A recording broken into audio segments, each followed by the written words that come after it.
Aku pernah mengecewakan ayah dan ibu dengan pilihan dan sikapku. Rasa bersalah itu terus membayangi, tapi aku tak ingin berhenti di sana. Dengan susah payah, aku berusaha menebus semua yang pernah salah, meski jalannya tidak mudah. Kini, melihat senyum bangga di wajah mereka, aku tahu perjuanganku mulai terbayar. Bagi mereka aku bukan sekadar anak, tapi harapan yang akhirnya tumbuh kembali. Assalamualaikum warahmatullahi wabarakatuh.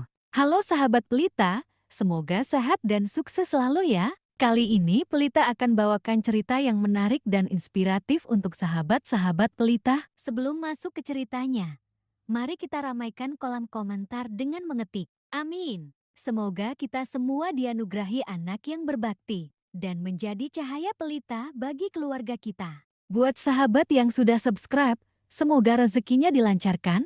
Untuk yang belum subscribe, klik lonceng agar tidak ketinggalan cerita menarik lainnya. Sejak kecil, Arga adalah segalanya bagi Sulastri dan Harun, anak sulung yang lahir di tengah kesederhanaan, namun selalu membawa kebanggaan di setiap langkahnya. Di sekolah, ia selalu pulang membawa piala atau sertifikat juara. Di rumah, ia tak pernah membantah, selalu patuh, selalu mengutamakan orang tuanya. Arga itu anak emas Tuhan untuk kita.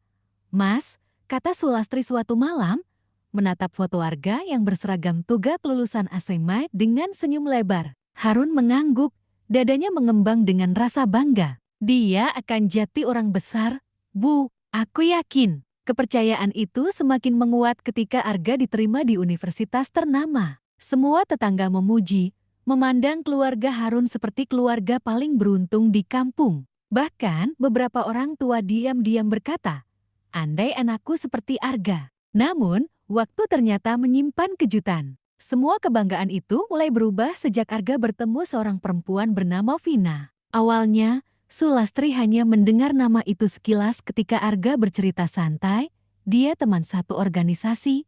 Bu, Sulastri tersenyum, tak curiga sedikit pun. Kalau dia baik, ajak main ke rumah.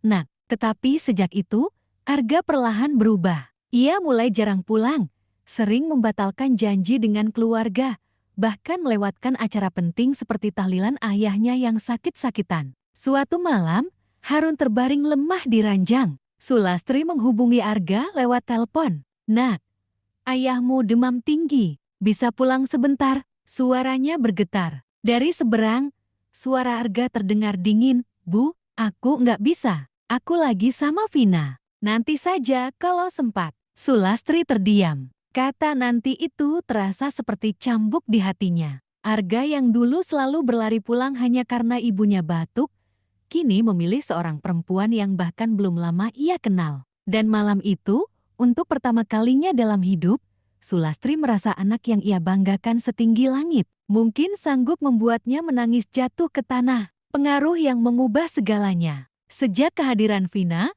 Arga seperti orang yang berbeda. Sulastri mulai merasakan jarak yang tidak pernah ada sebelumnya. Telepon sering tak diangkat, pesan balasan singkat, dan setiap kali pulang, wajah Arga terlihat terburu-buru seolah rumah itu hanya tempat singgah, bukan lagi pelabuhan hati. Suatu sore, Sulastri mendengar kabar dari tetangga yang baru pulang dari kota. Bu Lastri, saya lihat Arga kemarin di kafe, lagi sama cewek, pegang-pegangan tangan, ketawa-tawa. Cantik sih. Tapi, bajunya, aduh. Sulastri tersenyum kaku, berusaha menutupi hatinya yang bergetar. Iya, mungkin itu temannya, jawabnya pelan. Tapi di dalam hati, bayangan anaknya bersama perempuan itu membuatnya gelisah. Hari berikutnya, Arga pulang. Vina ikut bersamanya. Gadis itu cantik, tapi tatapannya penuh gengsi. Dari cara ia duduk, cara ia bicara, Sulastri tahu Vina bukan tipe orang yang mau hidup sederhana. Bu, ayah, aku mau ngomong, kata Arga. Suaranya terdengar tegas tapi asing. Harun tersenyum menyambut. Iya, nah, silakan. Arga menatap Vina sejenak sebelum melanjutkan. Mulai sekarang, aku nggak mau terlalu ikut campur urusan rumah. Aku punya hidup sendiri, dan aku nggak mau terus disuruh-suruh atau diceramahin. Sulastri tercengang. Nah, siapa yang nyuruh kamu? Kami hanya mengingatkan. Itu pun demi kebaikanmu. Vina menyela dengan nada halus tapi menusuk. Bu, Arga udah dewasa. Wajar dong dia mau mandiri dan gak terlalu diikat sama aturan keluarga. Harun menatap tajam ke arah gadis itu. Mandiri itu baik, tapi melupakan keluarga bukan mandiri itu durhaka. Arga langsung membela. Ayah, jangan bicara begitu ke Vina. Dia nggak salah. Kata durhaka itu menggantung di udara. Sulastri merasa dadanya sesak. Anak yang dulu rela bersepeda puluhan kilometer hanya untuk membelikan obat saat ibunya sakit, kini berdiri di depannya, melindungi seorang perempuan yang baru ia kenal beberapa bulan, sambil menudingkan jari pada keluarganya sendiri. Dan malam itu, Sulastri sadar ini bukan lagi sekadar cinta biasa. Vina sedang menarik Arga semakin jauh. Dan jika ia tidak melakukan sesuatu, anak yang dibanggakannya akan hilang sepenuhnya. Hari itu hujan turun deras. Sulastri sedang menyiapkan bubur untuk Harun yang baru saja keluar dari rumah sakit. Tiba-tiba, pintu depan terbuka keras. Arga masuk bersama Vina, wajahnya masam. Bu, ayah, aku mau bicara. Sekarang, nada suaranya memaksa, membuat Sulastri menoleh dengan jantung berdegup cepat. Harun duduk di kursi, bersandar lemah, namun tetap menatap anaknya dengan sorot tegas. Bicara apa? Nak, Arga menarik napas panjang, lalu berkata, aku mau pindah dari rumah ini. Aku akan tinggal bersama Vina. Kami mau nikah secepatnya. Bibir Sulastri bergetar. Nak, kamu belum selesai kuliah. Kamu bahkan belum punya pekerjaan tetap. Bagaimana kamu mau menikah? Vina menjawab dengan senyum tipis. Arga bisa ikut aku. Aku punya kenalan yang bisa kasih dia pekerjaan bagus. Kita nggak akan susah. Bu, Harun mengetuk meja dengan tangan lemah namun tegas. Arga, dengar, perempuan ini belum tentu bertahan saat kamu jatuh. Orang tua itu pasti bertahan, apapun yang terjadi. Jangan ambil keputusan bodoh. Arga tiba-tiba meninggikan suara. Bodoh menurut ayah, tapi ini hidupku, bukan hidup ayah. Aku capek selalu disetir. Aku mau bebas. Kalimat itu seperti pisau yang menusuk hati Sulastri. Air matanya jatuh tanpa bisa ditahan. Nah, ibu sama ayah nggak pernah mengekangmu. Kami hanya ingin kamu siap, bukan terburu-buru karena cinta buta. Namun Arga malah menatap ibunya dengan tatapan dingin yang belum pernah Sulastri lihat seumur hidupnya. Bu, kalau ibu nggak bisa terima Vina, berarti ibu nggak sayang sama aku. Dan mulai hari ini, jangan ikut campur urusan aku lagi. Tanpa menunggu jawaban, Arga berbalik dan pergi bersama Vina. Langkahnya meninggalkan jejak basah di lantai,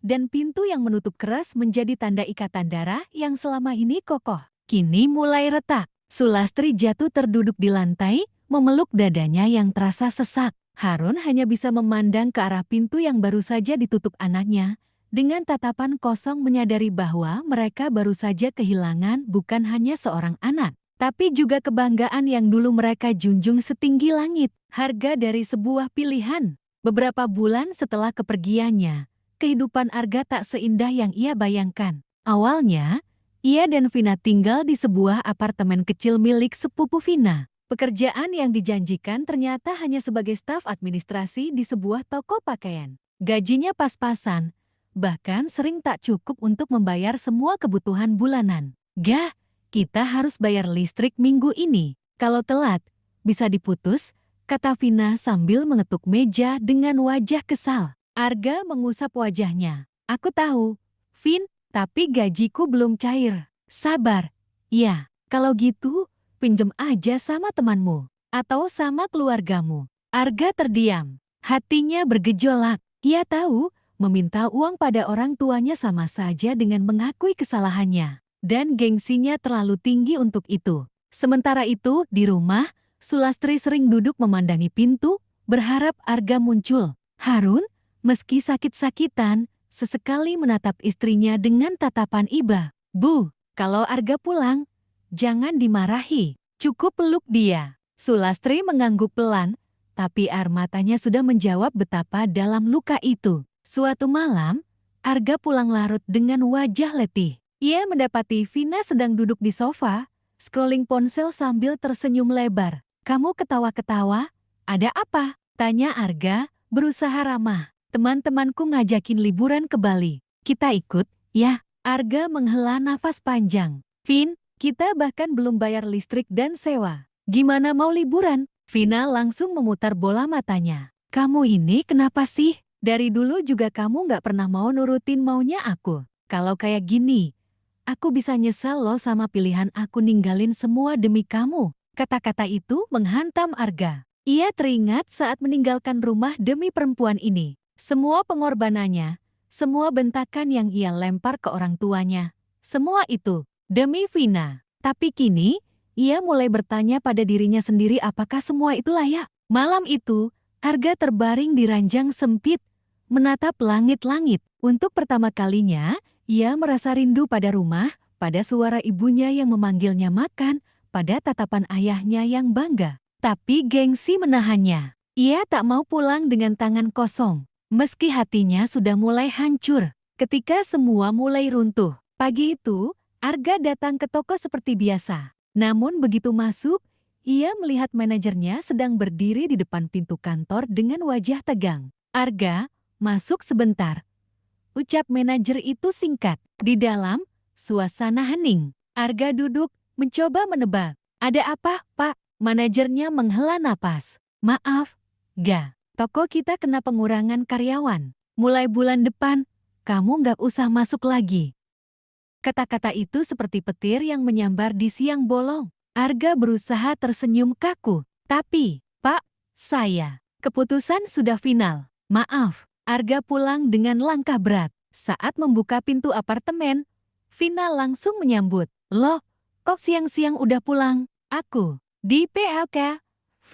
Vina terdiam sejenak, lalu menghela napas keras. Ya ampun, Ga, gimana kita bayar sewa bulan ini? Kamu pikir kita bisa hidup dari udara? Arga menunduk. Aku akan cari kerja lain. Tapi kalau nggak dapat-dapat, gimana? Aku nggak mau hidup susah. Aku butuh kepastian, Ga. Kalimat itu menusuk lebih dalam daripada kabar PHK tadi. Arga memandangi wajah Vina, wajah yang dulu membuatnya rela melawan orang tua. Kini, tatapan itu terasa asing, penuh hitungan untung rugi. Hari-hari berikutnya menjadi neraka kecil. Lamaran kerja tak ada yang membalas, tagihan menumpuk, dan Vina semakin sering mengeluh. Bahkan suatu malam, ia berkata dengan nada datar, mungkin kita butuh waktu masing-masing. Aku nggak bisa terus kayak gini. Arga hanya terdiam. Kata-kata itu seperti menghapus semua pengorbanan yang ia lakukan. Dan malam itu, di tengah kamar apartemen yang pengap,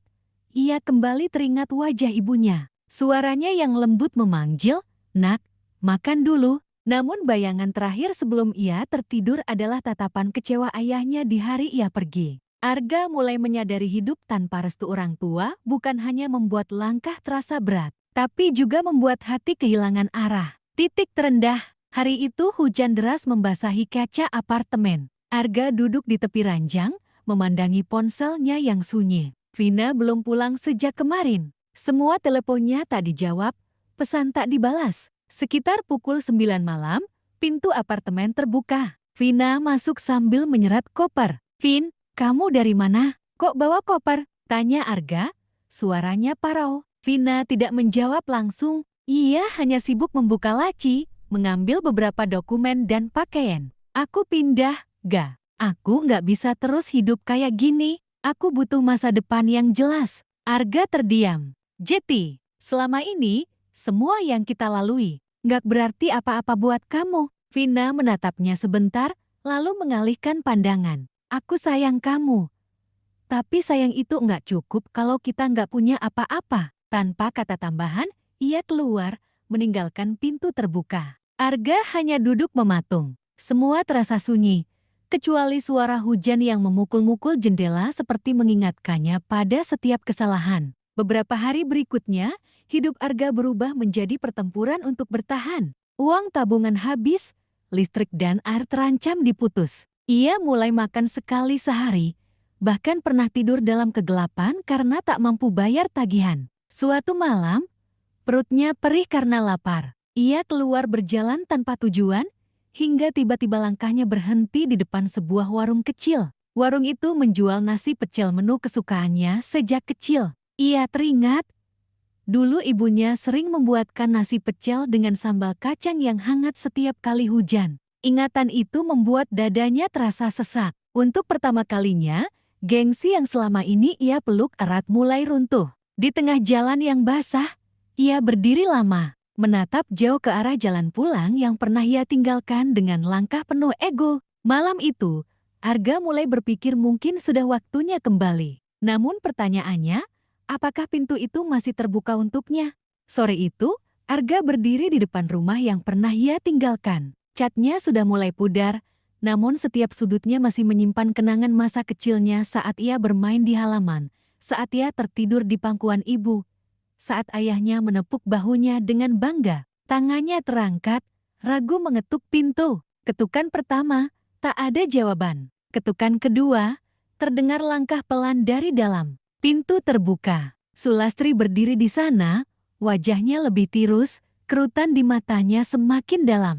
Ia mematung, menatap anaknya yang dulu selalu ia banggakan. "Ibu," suara Arga bergetar, matanya mulai basah. Sulastri tidak langsung menjawab, hanya menatapnya lama, seakan menilai apakah sosok di depannya masih anak yang dulu ia kenal atau hanya bayangannya saja. "Ayah, gimana kabarnya?" tanya Arga pelan. "Sedang istirahat," jawab Sulastri singkat, lalu membalikan badan, berjalan masuk tanpa mempersilahkan. Arga menunduk, mengikuti dari belakang. Di ruang tengah, Harun duduk di kursi dengan selimut di pangkuannya. Begitu melihat Arga, matanya sempat membesar, namun sorotnya cepat meredup. "Sudah pulang?" suaranya datar. Iya, aku pulang," jawab Arga, mencoba tersenyum. Harun hanya mengangguk. Tak ada pelukan, tak ada kata sambutan. Malam itu, makan malam berlangsung dalam diam. Sulastri tak banyak bicara,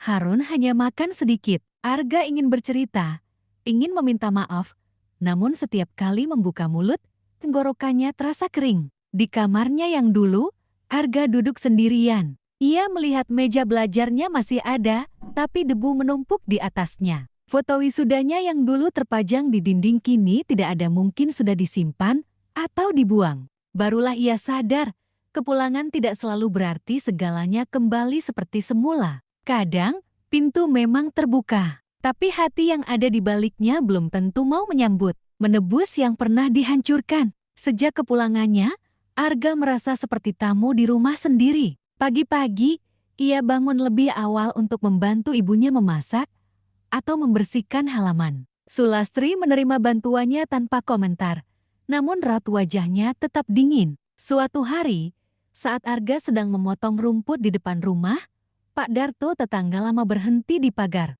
"Wah, Ga, udah balik? Kabar terakhir katanya udah kerja di kota, sukses. Kok sekarang di sini lagi?" Arga hanya tersenyum kaku. "Iya, Pak, ada urusan di rumah." Namun ia tahu, kabar tentang dirinya sudah beredar di kampung tentang bagaimana ia meninggalkan orang tuanya demi perempuan, lalu pulang dengan tangan kosong. Beberapa minggu kemudian, Arga mendapat pekerjaan sebagai buruh di gudang beras milik temannya. Pekerjaan itu berat, gajinya kecil, tapi ia jalani tanpa mengeluh. Setiap menerima upah, sebagian ia berikan kepada ibunya untuk kebutuhan rumah. Suatu malam, saat Sulastri melihat uang itu di meja, ia berkata pelan, "Ibu enggak minta uangmu, Nak. Ibu cuma mau kamu ngerti. Dulu ibu sama ayah enggak butuh hartamu, cuma butuh kamu tetap ada di sini." Arga menunduk, matanya basah. "Maafkan aku, Bu.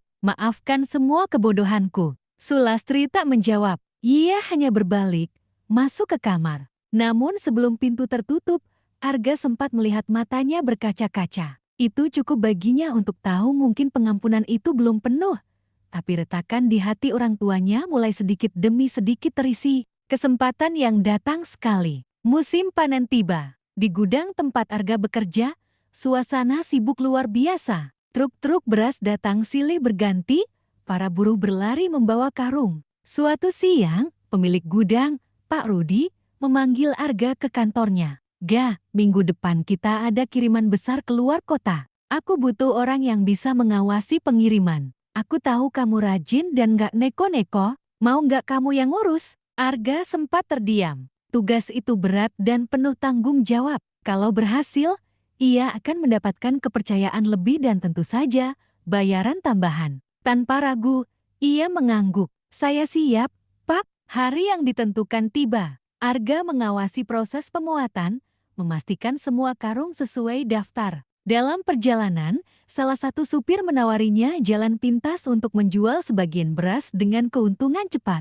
Lumayan, ga. Uang gede. Gak ada yang tahu, godanya. Arga memandangnya lama, lalu menggeleng tegas. Dulu saya pernah pilih jalan yang salah dan kehilangan segalanya. Sekarang, saya nggak mau ulangi itu. Perjalanan sukses. Semua beras sampai tepat waktu dan lengkap. Pak Rudi memanggil Arga ke kantor, tersenyum puas. Kamu bisa dipercaya, ga? Mulai bulan depan, aku angkat kamu jadi kepala gudang. Kabar itu sampai ke telinga Harun dan Sulastri. Malamnya, Arga pulang dengan wajah penuh semangat. Di meja makan, ia menceritakan semuanya. Sulastri hanya tersenyum tipis, tapi kali ini berbeda, senyum itu hangat, seperti dulu. Harun menatap anaknya dengan sorot mata yang sudah lama hilang. Kalau kamu terus seperti ini, ga, suatu hari nanti ayah dan ibu bisa bangga lagi sama kamu. Bagi Arga, kalimat itu adalah hadiah yang lebih besar daripada jabatan atau gaji.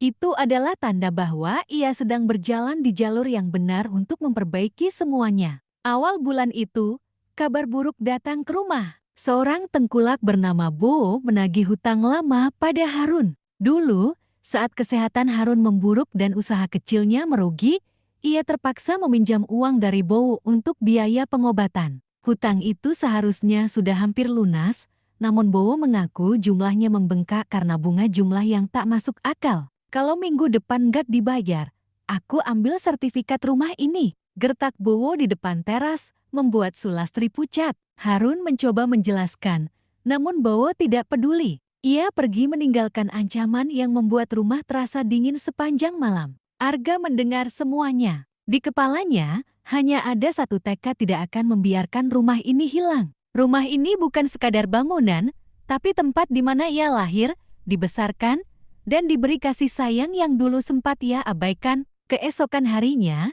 ia menemui Pak Rudi, pemilik gudang. Pak, saya mau lembur berapapun Bapak mau kasih. Kalau ada kerja tambahan, semuanya saya ambil. Pak Rudi menatapnya curiga. Kamu butuh uang cepat, ga? Arga mengangguk. Rumah orang tua saya terancam. Saya nggak mau mereka kehilangan itu karena saya cuma diam. Selama seminggu penuh, Arga bekerja hampir tanpa tidur. Mengangkat karung, memuat truk, membersihkan gudang, bahkan membantu di luar jam operasional. Tubuhnya lelah, tangannya melepuh, tapi ia tak peduli. Hari yang ditentukan tiba. Bowo datang dengan wajah angkuh, siap menagih. Namun kali ini, Arga berdiri di depannya sambil menyerahkan tas berisi uang tunai. Ini, lunas sampai ke bunganya, kata Arga dengan suara tegas. Bowo menghitung, lalu tersenyum sinis. Kamu kerja keras buat ini, ya? Sayang, anak rajinmu ini dulu nggak kelihatan waktu masih muda, sindirnya pada Harun.